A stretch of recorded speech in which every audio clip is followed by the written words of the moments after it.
Bapak gitu. Apa saja yang sudah pernah Bapak lakukan untuk meyakinkan kami bahwa itu memang panggilan jiwa, Pak? Gitu. Ya, terima kasih Bu, mohon izin.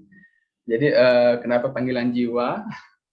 Jadi yang pertama dalam bidang keperawatan, jadi memang kita dituntut untuk care-nya dulu, Bu.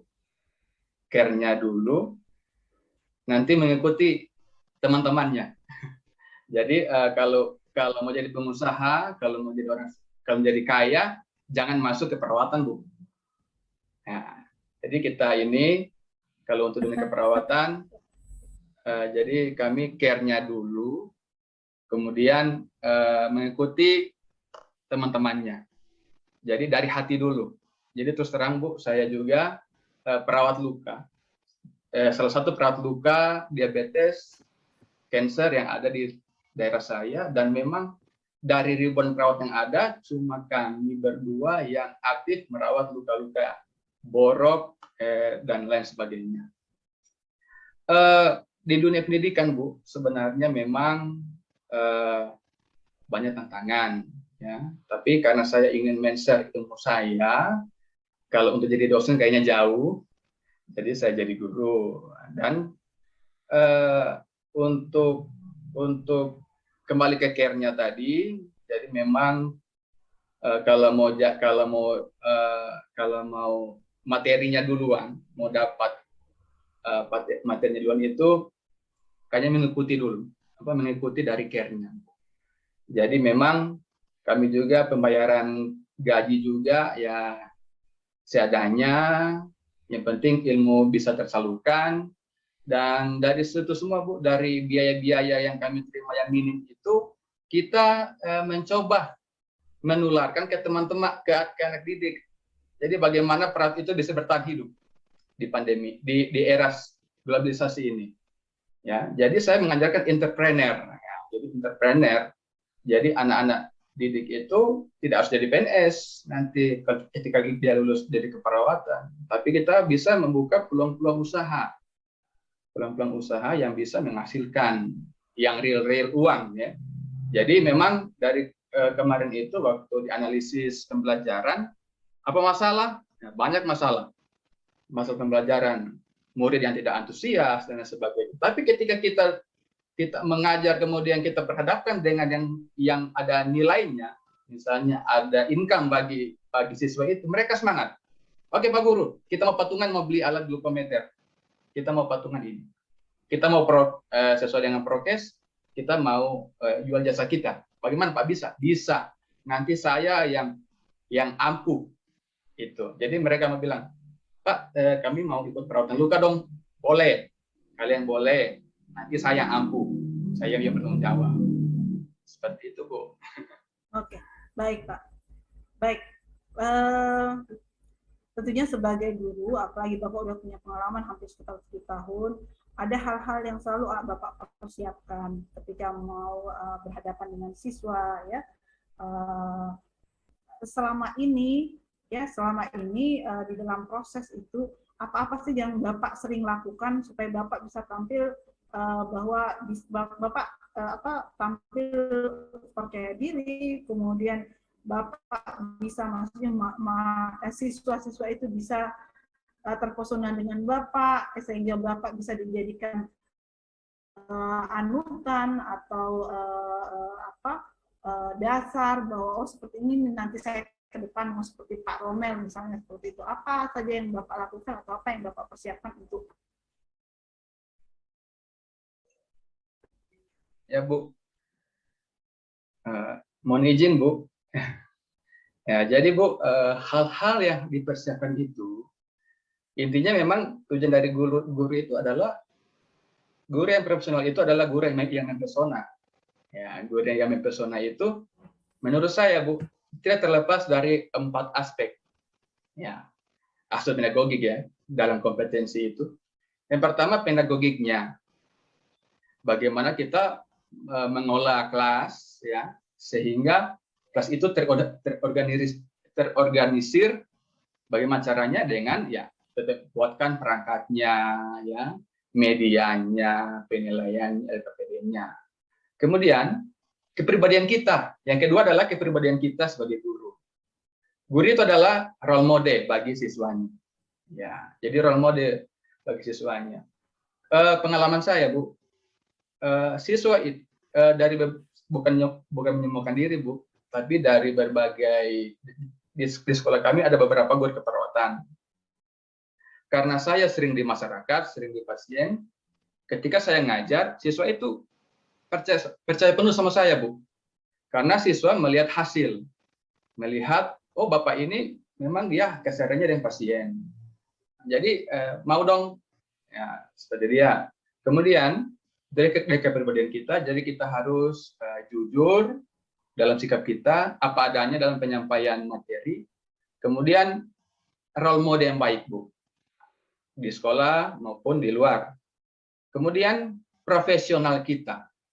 Jadi profesional kita.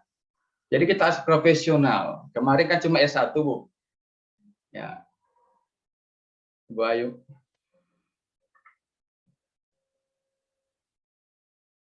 Halo Bu Ayu.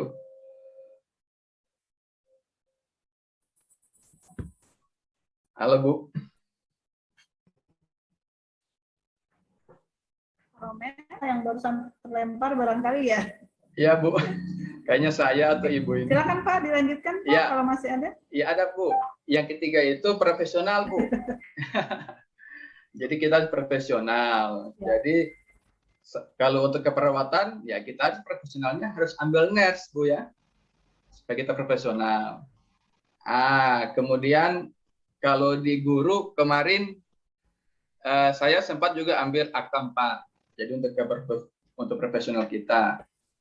Ya, dan puji Tuhan mujur kali ini lolos PPG, lolos seleksi PPG, dan semoga kedepannya saya jadi lebih profesional lagi sebagai duta UNEM di tengah-tengah masyarakat, Bu. Kemudian kemudian berikutnya sosial. Ya. Dalam kita masyarakat kita harus menampilkan kepribadian atau sosok yang berjiwa sosial. Ya. Jadi memang kembali ke care-nya lagi, Bu. Demikian, Bu. Oke, baik Pak. Karena memang nggak bisa lepas ya Pak. Kita ini care, not cure. Jadi memang care kita memang harus lebih terlihat ya, karena memang kita adalah perawat. Oke Pak, baik. Sekarang mungkin masuk ke RPP ya. Dan pembelajaran yang sudah pernah Bapak buat, yang sudah ada Bapak buat. Selama Bapak menyusun RPP, ada indikator-indikator yang ingin Bapak capai ya, baik indikator ada indikator yang menjadi acuan. Nah, selama proses penyusunan itu, apakah Bapak tentunya pernah menggunakan aplikasi teknologi ya di dalam metode pembelajaran Bapak. Nah, aplikasi-aplikasi teknologi apa saja yang pernah Bapak gunakan yang bisa membuat pembelajaran Bapak itu menjadi kreatif, menjadi inovatif, dan menjadi lebih komunikatif dengan siswa? Ya, izin Bu. Ya, jadi ini kalau di dalam pembelajaran itu dia di TPACK. Ya, TPACK itu jadi teknologi pedagogik. Jadi yang kita gunakan biasanya ya ini untuk pandemi kita pakai laptop, kita pakai aplikasi Zoom atau Gmeet, Google Meet. Kemudian kita pakai yang paling simpel juga Google Classroom, kemudian WhatsApp karena semua siswa punya WhatsApp, dan ada media-media tambahan seperti PowerPoint, ada pemotong video. Biasanya kalau di anatomi fisiologis kita pakai Sabota. Kemudian untuk teknologi alat ya seperti ini Bu. Salah satunya kita pakai alat glukometer, tensi digital kita perkenalkan ke anak-anak, dan juga literasi online yang sesuai dengan keakuratannya Bu. Demikian Bu. Oke, baik Pak. Ke pertanyaan berikutnya Pak. ketika Bapak menyusun RPP, ada indikator yang ingin Bapak capai. Dan untuk mencapai itu tentunya Bapak membuat, merancang instrumen penilaian ya Pak, merancang instrumen penilaian di RPP Bapak.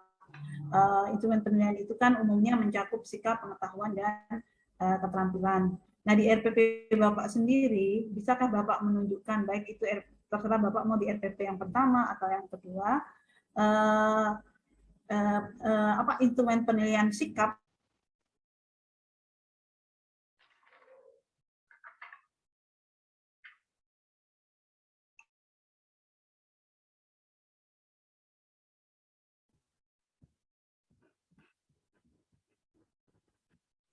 Ya Bu, bisa diulang Bu. Jaringan Bu. Oke, baik. Ya, begini Pak Romel. Jadi Bapak ketika ingin mencapai untuk mengetahui apakah tercapai tujuan pembelajaran, ini Bapak menyusun atau merancang instrumen penilaian Pak di RPP ya Pak.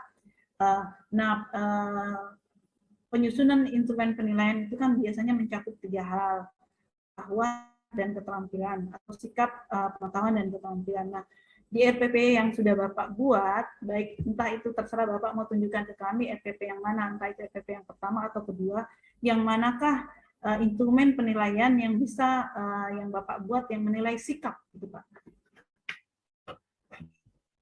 Ya, izin Bu.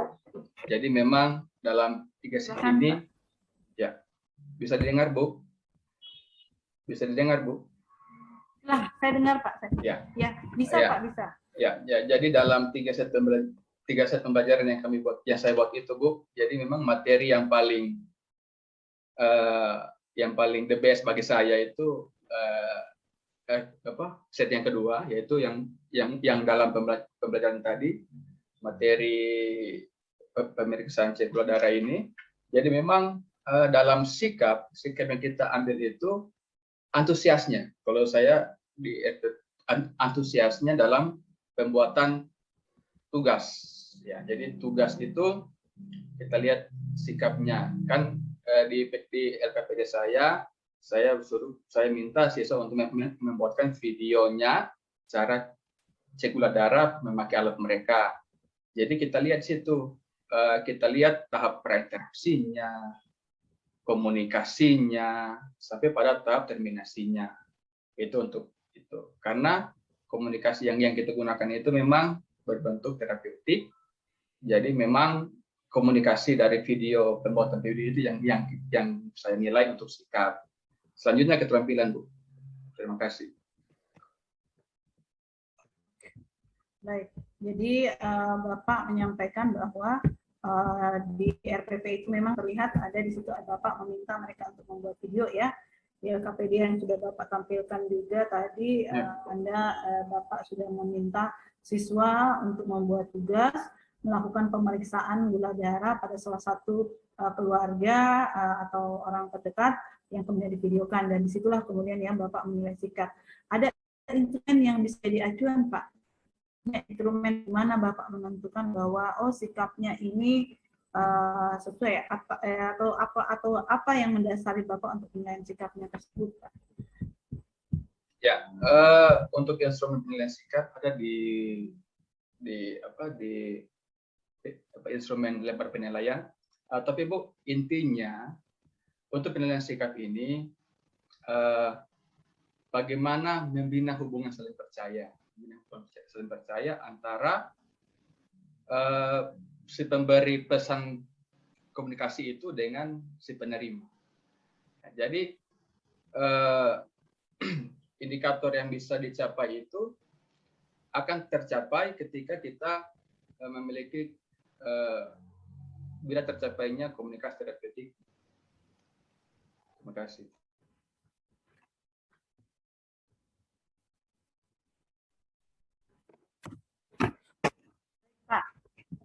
Terima kasih atas penyampaiannya terkait dengan pertanyaan tersebut.